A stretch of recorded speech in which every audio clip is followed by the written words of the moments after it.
मिटेंस पहनने के बाद परीक्षा का क्या हाल होता है? सारी उंगलियां बंद हो गई। ओह, अब जब तक परीक्षा सोएगी नहीं, नेल्स नहीं कटेंगे जब तक आप मिटेंस पहन के रखेंगी। जो अपने मुंह का हशर किया है ना, नहीं मिटेंस नहीं उतार रहे, मिटेंस नहीं उतारेंगे। अब इसमें अपनी उंगलियां चलाओ जितनी चलानी है तुम्हें।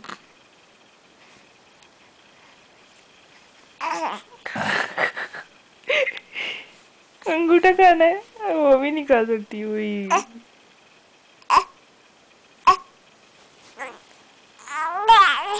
अम्मा अम्मा अम्मा अम्मी पैसी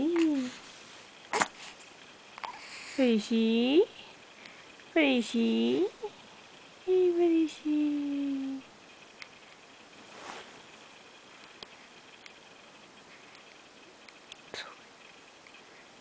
आंखें खोल के सो गई।